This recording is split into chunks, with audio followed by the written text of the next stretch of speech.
খুব ভালো। হ্যাঁ, কবিতাটা তো অসাধারণ ছিল। হ্যাঁ, কিন্তু কোথাও একবার হারিয়ে যাচ্ছিলেন, এটা গেলে হবে না। ভালো মুখস্থ হয়নি, হ্যাঁ, করতে হবে, আর যেন আর্টিফিশিয়ালি না লাগে, ন্যাচারালি মনে হয়। ঠিক আছে, আর একটু টান টান ব্যাপারটা নিয়ে আসতে হবে ডেমোতে। খুব ভালো হয়েছে, আর একটু টান টান, কারণ আপনি তো খুব ভালো ক্যান্ডিডেট, আমরা একটু বেশি ভালো আশা করছি। ঠিক আছে তো? হ্যাঁ হ্যাঁ, খুব ভালো, আপনার জব হয়ে যাবে। ধন্যবাদ স্যার। হ্যাঁ হ্যাঁ, ঠিক আছে, চলুন ম্যাডাম। নমস্কার madam. Good afternoon sir. Please take your seat. হ্যাঁ, কী নাম থ্যাংক আপনার? You sir. হ্যাঁ স্যার, আমার নাম শরীফা খাতুন। আচ্ছা, আপনার সম্পর্কে বলুন। ধন্যবাদ স্যার আমাকে নিজের সম্বন্ধে কিছু বলার সুযোগ দেওয়ার জন্য। আমার নাম শরীফা খাতুন, আমি মুর্শিদাবাদ জেলার সাগরপাড়া থানার অন্তর্গত খয়রামারি নামক ছোট্ট গ্রাম থেকে আসছি।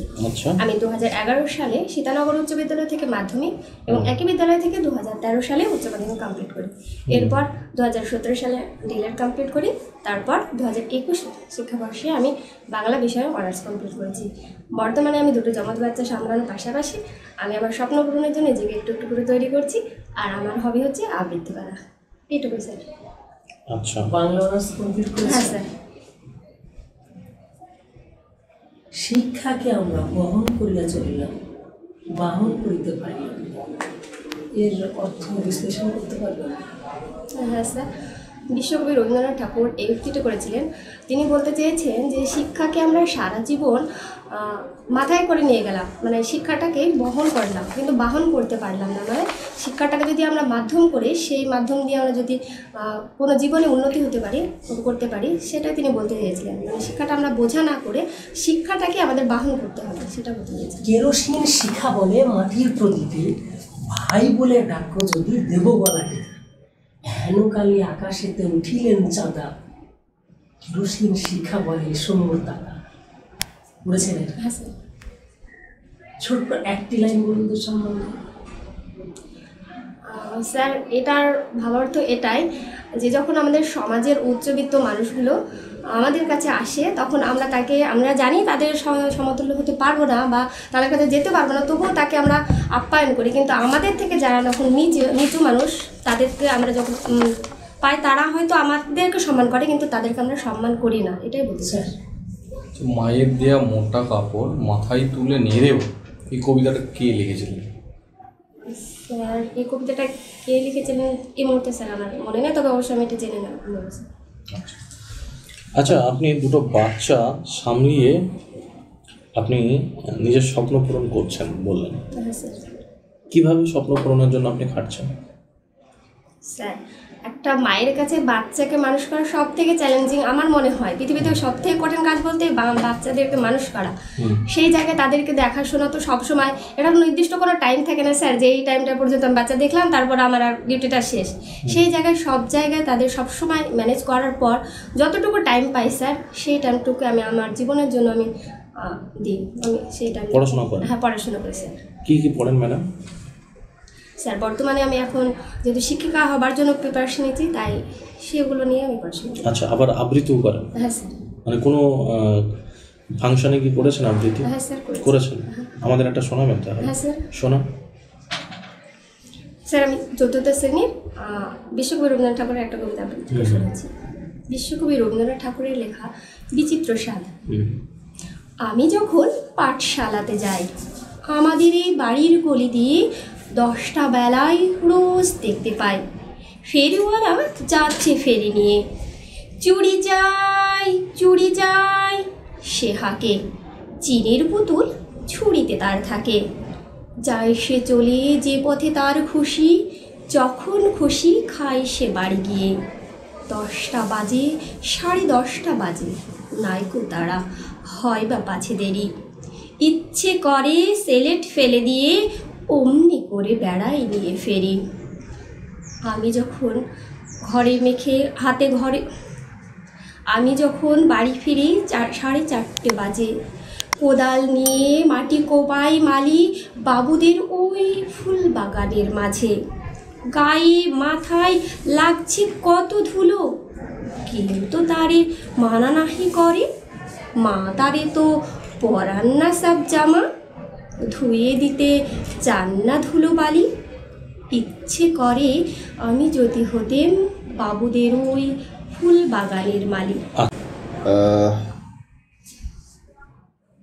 প্যাডাগজি যে একটা টপিক পড়তে হবে, প্যাডাগজিটা কী জিনিস এবং আমরা কেন পড়ি? প্যাডাগজি হচ্ছে শিশুদের বিজ্ঞানসম্মতভাবে কীভাবে পড়াবো, তাদের সাইকোলজি, তাদের মনোবিজ্ঞানটা বুঝে পড়ানোর যে পদ্ধতি, সেটাকে আমরা প্যাডাগজি বলি। প্যাডাগজি শিখে লাভটা কি? প্যাডাগজি শিখে স্যার বাচ্চাদের সঠিকভাবে পড়ানো যায়, তাদেরকে বোঝানো যায় বিষয়টা। আচ্ছা, আপনি বোঝানোর সময় কী কী পদ্ধতি ব্যবহার করবেন যদি আপনি শিক্ষিকা হন? স্যার বোঝানোর সময় আমি গল্প বলা পদ্ধতি প্রয়োগ করব, আবৃত্তি পদ্ধতি, যেহেতু আমি আবৃত্তিটা জানি, তাদের আবৃত্তি বলার পদ্ধতির মাধ্যমে নিয়ে এসে তাদেরকে পড়াবো। এছাড়াও অন্যান্য বিষয় যেমন খেলার ছলে তাদেরকে পড়াবো, এসব পদ্ধতি প্রয়োগ করব। বর্তমানে পাঠ্যক্রম কী প্রকৃতি? বর্তমানে পাঠ্যক্রম স্যার শিশুকেন্দ্রিক। শিশুকেন্দ্রিক যে পাঠ্যক্রমের প্রবক্তা কে ছিল? প্রবক্তা ছিলেন রুশো স্যার, বিজ্ঞানী রুশো। স্যার, আজকে কি আমাদের পড়াবেন? স্যার আজকে অঙ্ক পড়াই বলে। চলো। ধন্যবাদ স্যার আমাকে নিজের পছন্দ মতো ডেমো করার সুযোগ করে দেওয়ার জন্য। গুড মর্নিং আমার ছোট ছোট বাচ্চারা, কেমন আছো তোমরা সকলে? আমিও ভীষণ ভালো আছি। আজকে আমরা কি করবো জানো? আচ্ছা বলছি, আগের দিন আমরা তো স্থানীয় মান, প্রকৃত মানের সম্বন্ধে জেনেছিলাম, তাই না? আচ্ছা, আজকেও একটা মজার বিষয় জানো, তোমরা ছুটি করে বসো, আমি বলছি। কালকে তোমাদের তো কবিতা শুনতে ভালো লাগে, তাই না? আমি একটা কবিতা বলি, শোনো। শাড়ি।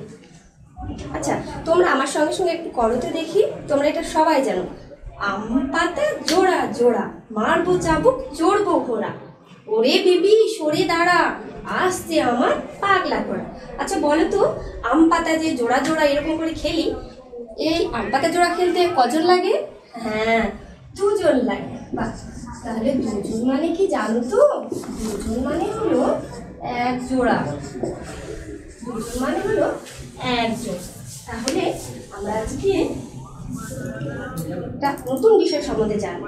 তো তোমাদেরকে আমি কিন্তু একটা সময় বাংলা ক্লাসে বলেছিলাম, জোড়ের বিপরীত কি কেউ বলতে পারবে? কে? শাহিনা বলতে পারবে? বা বলো। হ্যাঁ, বিজোড়। বাহ, খুব ভালো বলেছো শাহিনা। তাহলে আজকে আমরা জোড় আর বিজোড় নিয়ে জানবো, কেমন? তাহলে আজ আমরা কি জানবো? জোড় ও বিজোড়।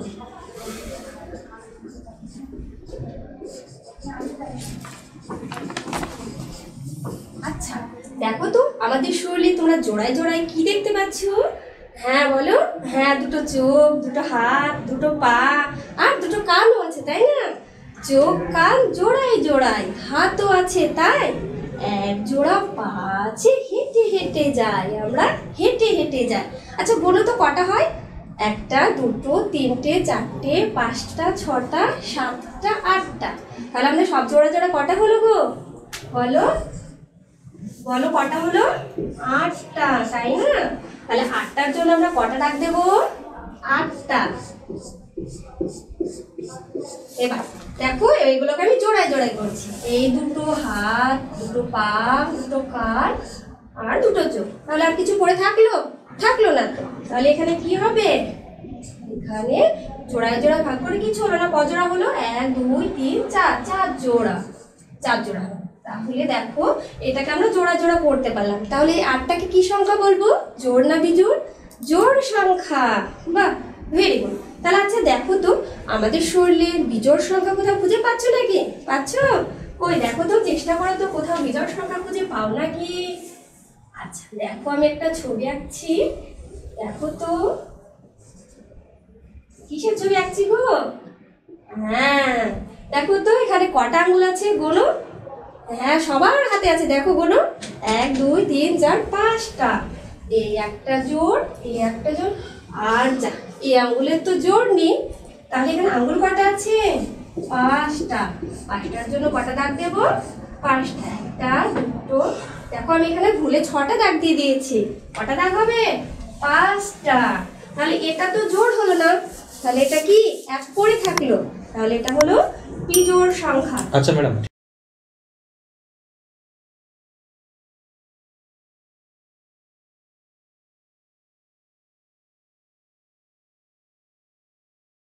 ঠিক আছে। আর আপনার ইন্টারভিউ সম্পর্কে যেটা বলি, আপনি গ্রিটিংস কিন্তু 2-3 বার দিয়ে ফেলছেন, ওটা একটু কমাতে হবে।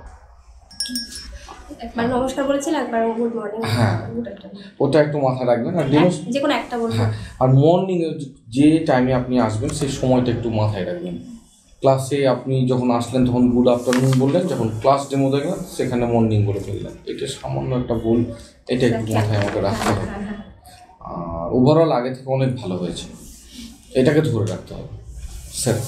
খুবই সুন্দর, আজকে যথেষ্ট পারফর্ম হয়েছিল, কিন্তু স্যার বললেন একটু যেন কিছুটা অবসর ছিল, বুঝিয়ে নেবেন স্যার। খুবই ভালো হয়েছে, আগের থেকে অনেক গুণে আপনার ইমপ্রুভ হয়েছে, এবং আশা করছি ফাইনাল যখন ইন্টারভিউ হবে আপনি একদম ফুল মার্কস পাওয়ার দাবিদার। এটা কন্টিনিউ করুন, আরও প্র্যাকটিস করবেন। ম্যাডাম খুব ভালো, আজকে খুব ভালো। হ্যাঁ, কবিতাটা তো অসাধারণ ছিল। হ্যাঁ, কিন্তু কোথাও একবার হারিয়ে যাচ্ছিলেন, এটা গেলে হবে না।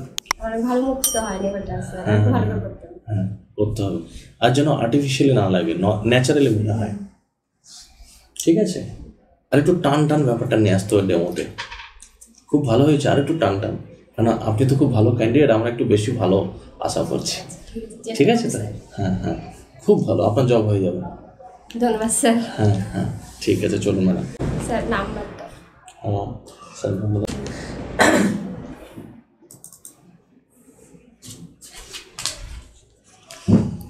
আচ্ছা স্যার।